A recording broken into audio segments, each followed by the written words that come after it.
Hello and welcome to Todd Rolls Dice, where we're going to dive back in time into historical wargaming. We're here to talk about Horus Heresy, and more specifically, the first preview of the new rules for the new edition that I think will be up for pre-order sooner than we really expect. So how about we dive into this one? Rules in the Age of Darkness. How do advanced characteristics work? Big changes coming to the... and they tried to play it down a little bit on the live stream, but big changes are coming. Whole new stats. The sad thing is, all of your books, all of your rules that you currently have from 2nd edition, they're now useless. Get rid of them. They're pointless. The lore isn't pointless. Keep them for the lore if you're a lore nerd. But if you're a rules nerd and you only care about the rules, the unfortunate news is you're going to have to rebuy everything. Which I think sucks. But to ease that blow, you've got a couple of weeks to get over it. Before we do, this really fascinates me, because the whole new Kill Team edition thing, I kind of just accepted without thinking too hard. The Age of Sigmar 4 was a complete change. They changed a lot of characteristics there. 40k 10th was a big change. They changed a lot of characteristics and how they formatted the army rules. Like, that was sweeping changes across the board. Heresy players, having not had a new edition for a while, having spent time with 2nd edition, having enjoyed, hopefully, 2nd edition, how do you feel about this? Because I'm fascinated. I think this is a real sticking point. I think this box will sell really well. I think this edition will be very popular. I think the move to pushing more resin sculpts and models into plastic for this edition that they've teased, they haven't promised, but they've teased, all of that's positive. But I am worried about moving forward what this says about the Specialist Games team and how they handle this stuff. So let me know, but let's get into this article. The new edition of Warhammer the Horus Heresy brings with it a number of changes to the rules. There are additions, removals, and rethinks. But the important thing to know is that it's still the game you've been playing for more than a decade now, just with all these changes. Today, we're taking our first look at one of the big rules evolutions, advanced characteristics. So this is something that they toyed with the Middle-earth strategy battle game redo, back in December, wasn't it? They brought in some of this, and honestly the game feels better for a lot of the changes, I will be honest. I think there's some big negatives, but it's not in how the profiles are presented and the narrative themey rules that they've brought in. On surface value, I think bringing this stuff in adds an extra element of individuality to Horus Heresy. But it also feels a bit like Necromunda. It also feels a bit like Middle-earth. We're starting to see a Specialist Games thread running through all of the games that they handle. Advanced characteristics. Every unit in Warhammer the Horus Heresy now has an expanded stat line, which includes 3 new characteristics. Cool, Willpower, and Intelligence, or CL, WP, and IN, alongside Leadership, LUD, or LD. These 4 stats are known as advanced characteristics, and they deal with mental aptitude, whether that's bravery or sensitivity to the Empyrean. That is a very nice looking Thousand Sons model. Heresy Thousand Sons are pretty stunning. I love the red, and that's just a cool model. This is not the first time these 4 stats have appeared together in a Warhammer game. Those especially long in the fang may remember they featured in Rogue Trader, the very first edition of Warhammer 40,000. These stats fell out of use in the next edition, but they were revisited when Necromunda was revamped in 2017. While it's always nice to revisit the classics, nostalgia is not the driving factor for their return in the Age of Darkness. It's all about bringing more nuance and narrative into the game, which is positive from my point of view. I should also say, before we get too far into this, I'm not looking to start Heresy. I don't have a Heresy army. I don't know how 2.0 plays. I'm looking at this purely objectively as this is new stuff. Where previously leadership represented every facet of a character's mental fortitude, you can have real specialists bringing their own strengths and weaknesses to an army. Distinguishing between these traits allows much more definition between units, and in a setting where mythic deeds and storied champions are at the heart of everything, that's crucial. Again, I agree. How amazing does Space Wolves look?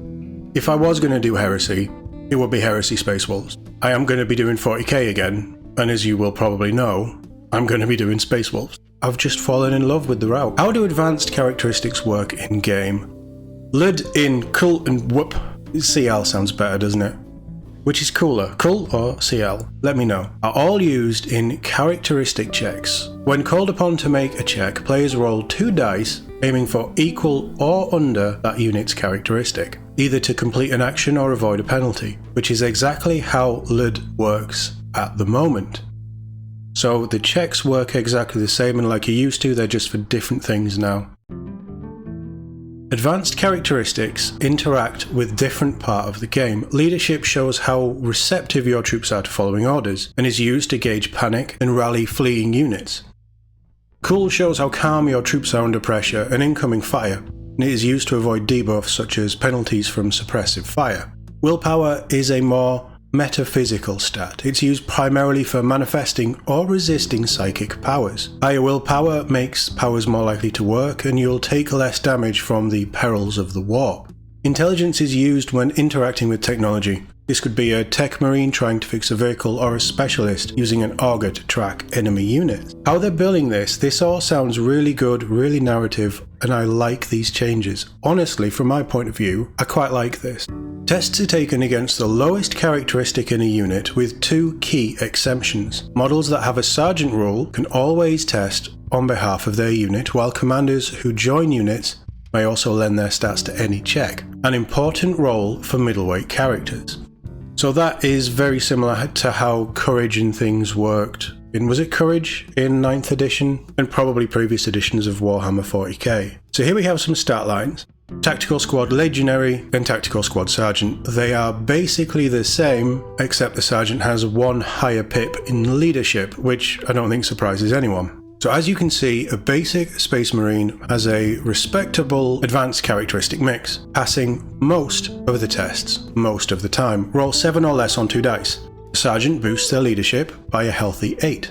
And I suppose it makes Sergeants more important to stick around.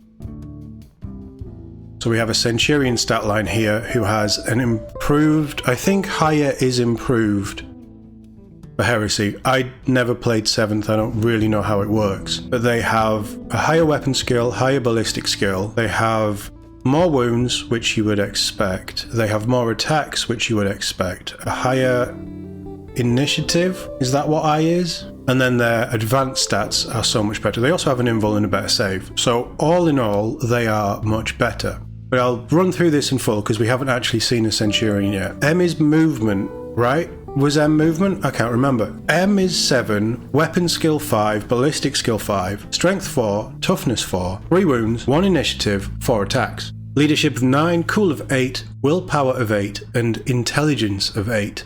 With a 2-up save and a 5-up invul. Hopefully I've got those right. You'll let me know in the comments, I'm sure, if I haven't. A Centurion, on the other hand, is better at passing all these tests across the board, as you would expect from an exemplar of his legion. Other specialists might have a less even spread of stats. The Master of Signals has no better willpower or cool than a basic legionary, for instance, but an impressive intelligence of 10 demonstrates his mastery of logistics. Then there are Primarchs, who score very high across all 4 characteristics, as they should. I'm just going to touch on the advanced stuff because that's really what we're talking about here. But Vulcan, he looks like he's a bit of a beast. Leadership 12, he ain't failing. Cool of 10, willpower of 10, and intelligence of 10. Surely his intelligence should be better than 10. He crafts armor for a living. Well, for a hobby. He crafts armor. He should be really smart. Advanced characteristics don't stop at 10. Most Primarchs have 12 leadership and 10 cool, willpower, and intelligence. Unless there are some modifiers in play, they will always pass panic and rally checks, and can reliably pass most others. Fitting because they're Primarchs, and I suppose this is where each Primarch should have something a little bit different potentially. I think his intelligence should be higher. 10's pretty good for Primarchs. It doesn't leave a lot of room for failure, but there's a chance. But surely Vulcan is, like, he's one of the smarter ones, is he not? But they should all have a leadership of 12, I agree. 100%. Lehman Rush should have a cool of 12 because he's just cool. Not all Primarchs are equal. Magnus has 11 willpower, so you may fail, but the chances are he won't. While Horus Ascended has a whopping 14 leadership. Wow. He is Ascended though. Even with the most crippling modifiers, he will never run from a fight. And that's accurate. I like that they're thinking about all this stuff, and where it's possible for modifiers to bring that down and you actually fail, some stats you're just not going to fail for the certain characters. Tech Thralls, toughness 5. Tech Thralls are tougher than a Space Marine. They're pretty low. Leadership 4, cool of 12, willpower of 4, intelligence of 4, because they're pretty stupid. Beyond Space Marines, advanced characteristics become less well-rounded. A Tech Thrall has a feeble mind, but they will always get on with the job of walking mindlessly into the most brutal war zone, not caring at all when their fellow is taken out by precision sniper fire. We also have a Sharonite Ogryn. What's a Sharonite Ogryn? I know what an Ogryn is, what's the Sharonite bit? Sharonite Ogryns have the lowest intelligence in the game, so let's hope your battle plan doesn't require them to operate any complex mechanisms or tie a shoelace. But in their drug-fueled fury, what the hell have they done to these Ogryns? They're surprisingly dependable. Good at taking simple orders, and very unlikely to bolt at the first sign of trouble. So the Ogryn, 12 leadership, cool of 10, that's Primarch level. Willpower of 6, intelligence of 2. I guess it evens out. This is our first look at the new rules, and we'll be back later this week to discuss new tactical stresses and weapon stats. Make sure you're signed up to the newsletter to keep up to date with all the heresy stuff. Yeah, hopefully this isn't quite as scary as it originally sounded. I know a lot of people are nervous about these rules changes. We will be covering them on the channel. While I am still adamant that I am not starting Horus Heresy, I will never say never, and that sight, especially with it being Space Wolves, if it was any other, I'd be like, yeah, that's cool. But it kind of looks really cool to see them all on the table, painted up, and looking pretty badass. Yeah, this could be very dangerous. We're flirting with forces that I'm not sure I want to be flirting with. How amazing does a Mastodon look, by the way? That's one of my favourite vehicles in all of 40k. 30k. Warhammer. Let's go with Warhammer, it's safer. Yeah, I like this on face value. I quite like how they can tweak things and make them individual to the units or the Primarchs, however they're doing it. They're clearly thinking about how all of this stuff is going to interact with the game. That's positive. We're still not sure about 3-year cycles and things. If this is on a 3-year cycle, it's a hilarious joke that will not go down very well. But if this is just a refresh to refine the game and you're going to get 5-10 years out of all this, I think that's much more reasonable, as long as it launches in a great state and people are able to enjoy it. We'll see. There's going to be a lot to buy rules-wise if you are wanting to get into this, with rulebooks, new Liber books, all kinds of things. I'm expecting this to be up for pre-order probably by the end of this month. I don't have any insider information, I don't know, but I would expect it pretty soon if they're really starting to ramp up this stuff. Scourge of Gairan, the Age of Sigmar event thing, just came to an end. This is probably the next big push. This is certainly the big reworked edition for this year. We'll see. I'm interested to see more. We will be covering anything on the channel, but I will cover it. I'll give you my thoughts, and hopefully down in the comments you'll give me yours, and we'll have a bit of a chat about it. Just because I'm not starting Heresy doesn't mean I'm not interested in all of this stuff. And it doesn't mean I'm not going to be covering the articles. So if you are interested, and if you sort of interested in my take or like my take on this, do follow the channel, drop a like on the video, leave a comment below. I am not saying I wouldn't start Heresy, but right now my focus is on the current times. I'm not a big historical wargamer, but we'll see. Just let me know what you're thinking on all of this stuff. As always, thank you very much for watching, and I'll see you all in the next one.